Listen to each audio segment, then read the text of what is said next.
बड़ी बात, चारों तरफ लाश का अंबार लगा हुआ है। दो तस्वीरें आपके सामने, अस्पतालों में भारी भीड़ है। एक तरफ वहां पर टेस्टिंग के लिए लोग पहुंच रहे हैं क्योंकि लगातार लोग कोरोना से संक्रमित हो रहे हैं जो चीन के लोग हैं, और दूसरी तस्वीर है अस्पताल में बेड की कमी है, दवाओं की कमी है, इलाज नहीं मिल रहा है समय पर, और इस वजह से लगातार मौत हो रही है चीन में। वाकई में अस्पतालों में भीड़ लगी हुई है। ये तस्वीरें हम आपको दिखाते हैं कि किस तरह से, ये पहली तस्वीर आपको दिखा रहे हैं कि अस्पताल के बाहर एम्बुलेंस की कतार लगी हुई है।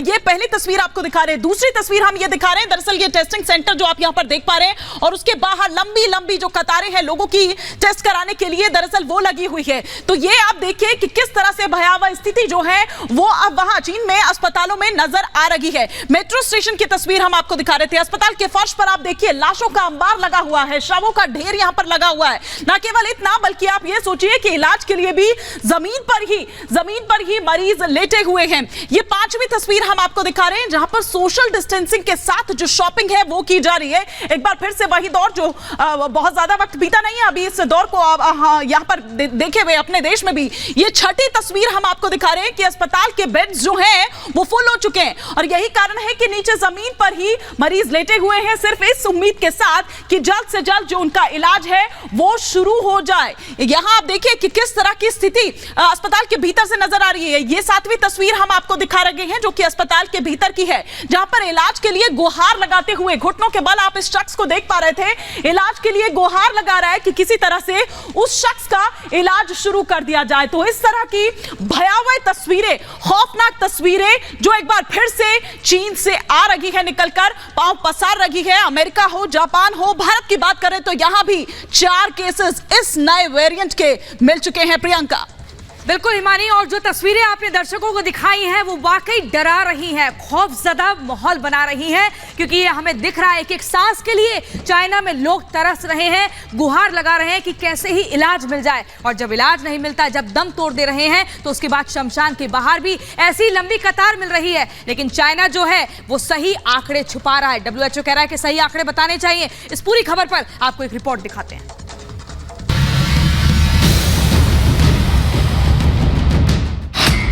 कातिल कोरोना का नया रूप।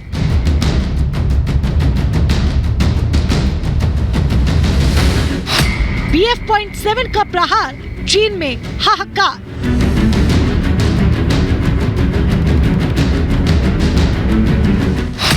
नया वेरिएंट, पुराना डर।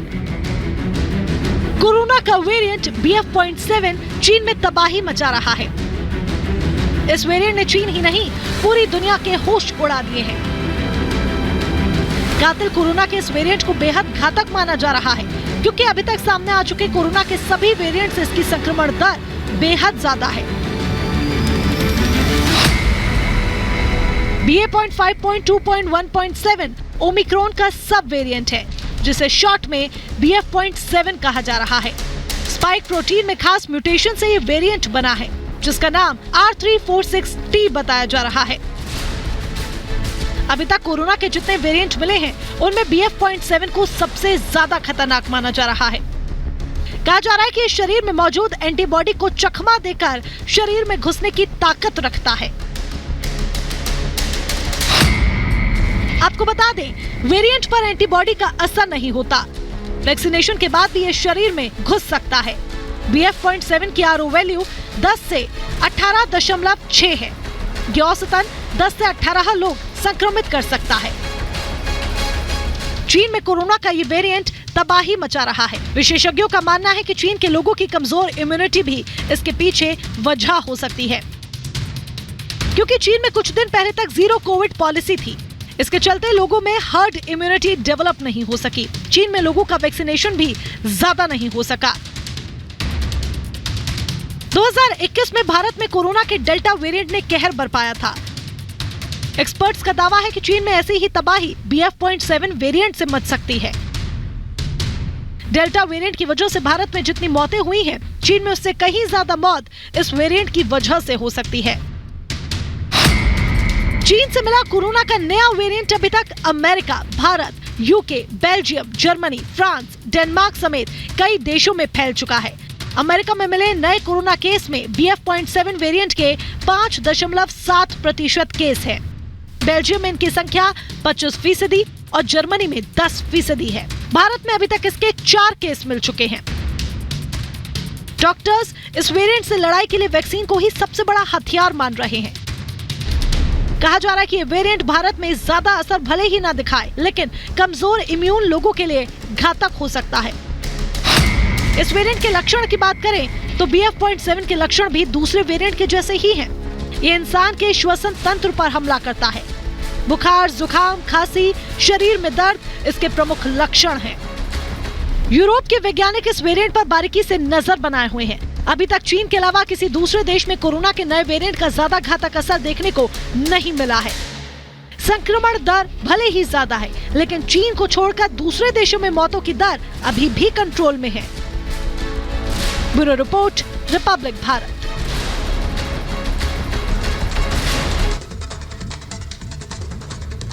तो देखिए, कोविड को लेकर अब सभी राज्य अलर्ट मोड पर है, क्योंकि उत्तराखंड में भी सीएम धामी बैठक कर रहे हैं और उन्होंने खास ये दिशा निर्देश दिए हैं जीनोम सीक्वेंसिंग के उन्होंने निर्देश दिए और साथ ही साथ कोविड नियमों के पालन के भी उन्होंने आदेश दिए हैं। तो कोरोना पर अब उत्तराखंड सरकार भी अलर्ट मोड पर आ चुकी है और सीएम धामी ने जीनोम सीक्वेंसिंग कराने के निर्देश दिए हैं और कोविड प्रोटोकॉल का पालन जरूरी है, इसके भी आदेश दिए गए हैं। तो यूपी, उत्तराखंड, उत्तर प्रदेश, उत्तराखंड, दिल्ली और पंजाब, अब सभी राज्य धीरे धीरे कर अलर्ट मोड पर आ चुके हैं और ये देखा जा रहा है मुख्यमंत्री लगातार बैठक कर रहे हैं और निर्देश दे रहे हैं। बिल्कुल, तो अंजलि हमारी सहयोगी ये बड़ी खबर आपको दे रही थी उत्तराखंड से और साथ ही साथ तमाम सहयोगी इस वक्त हमारे साथ जुड़े हुए हैं। हमारे साथ मीनाक्षी जुड़ी हुई हैं, वैभव जुड़े हुए हैं, लोमस हमारे साथ जुड़े हुए हैं और साथ ही साथ हमारे साथ रतन नेगी भी हैं। पहले हम रतन नेगी का रुख करते हैं, क्योंकि उत्तराखंड पे हम आपको दिखा रहे थे कि वहां भी किस तरह से अलर्ट पर है सरकार। बैठकों का दौर वहां भी शुरू होने वाला है, SOP जारी की गई है। रतन नेगी,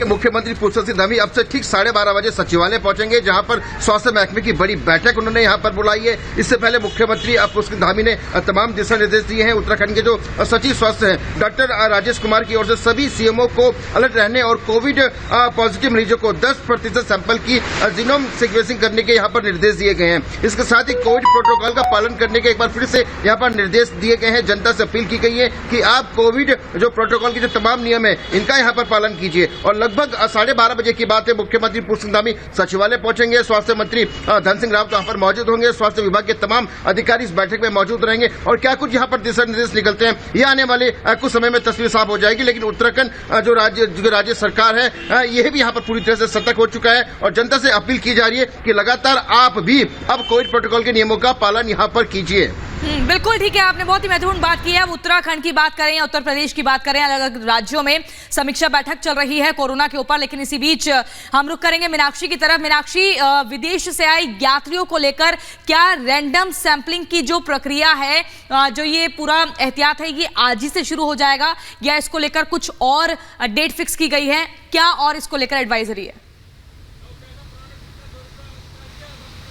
बिल्कुल, देखिए प्रियंका, जिस तरीके से केस बढ़ते जा रहे हैं उसके बाद अब भारत सरकार तत्परता दिखा रही है और साफ तौर पर यह दिशा निर्देश भी जारी कर रही है कि आखिरकार अब क्या करना है और क्या नहीं करना है। कल ये बैठक होती है, केंद्रीय स्वास्थ्य मंत्री मनसुख मांडविया यहाँ पर बैठक करते हैं, साफ तौर पर यह दिशा निर्देश देते हैं कि जो भी फ्लाइट्स बाहर से आ रही है उसकी रैंडम टेस्टिंग जो है वो करवाई जाएगी लोगों की, और रैंडम टेस्टिंग के अलावा उन सभी को मास्क लगाना बेहद अनिवार्य हो जाएगा।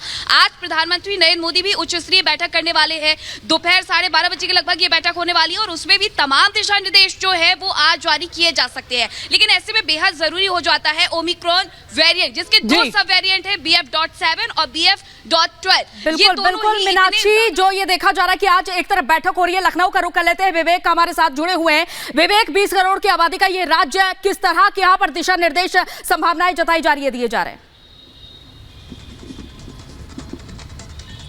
देखिए, कल जिस तरीके से जैसे ही केस सामने आए थे चीन को लेकर के, जैसे ही पूरा देश अलर्ट पर हुआ तो उसके बाद सबसे पहले उत्तर प्रदेश से वो तस्वीरें निकल के सामने आई थी, जब उत्तर प्रदेश के स्वास्थ्य मंत्री ने पूरे प्रदेश के जो सीएमओज हैं उनको अलर्ट पर रख के उनको अलर्ट किया था। और उसके बाद आज उत्तर प्रदेश में, मैं इस वक्त लोक भवन में खड़ा हूँ, सामने ये लोक भवन की वो तस्वीरें जहाँ पर अंदर मुख्यमंत्री योगी आदित्यनाथ इस वक्त बैठक ले रहे हैं। उनके साथ साथ उत्तर प्रदेश के स्वास्थ्य मंत्री ब्रजेश पाठक और इसके साथ साथ उत्तर प्रदेश के तमाम अलग अलग विभागों के जो अधिकारी हैं वो मौजूद हैं, जिसमें स्वास्थ्य विभाग से लेकर के चिकित्सा शिक्षा विभाग, परिवहन विभाग और तमाम जो आपूर्ति विभाग है उनके जो अधिकारी हैं वो अंदर मौजूद है और उनको लेकर के 10:30 बजे जो बैठक है वो शुरू हो चुकी है। और इस बैठक और ये टीम 9 का महत्व आप ऐसे समझ सकती हैं कि जब कोविड का जब पहली लहर आई थी उस दौरान ही मुख्यमंत्री ने टीम 9 का गठन किया था। बिल्कुल, तो विवेक हमारे सहयोगी जिस तरह से हमें बता रहे हैं कि मुख्यमंत्री योगी आदित्यनाथ की कोरोना को लेकर, कोविड को लेकर दरअसल ये जो समीक्षा बैठक है वो शुरू हो चुकी है। टीम 9 के साथ दरअसल प्रियंका कोविड पर ये चर्चा की जा रही है। बिल्कुल, और बहुत ही महत्वपूर्ण है इस समीक्षा बैठक में ये तय किया जाएगा कि क्या कुछ एहतियात बरतने हैं, किस तरह की सावधानियां बरतनी हैं, क्या कड़े नियम लोगों को फॉलो करने होंगे। तो इस बैठक के बाद ही तस्वीर साफ हो जाएगी किस निष्कर्ष पर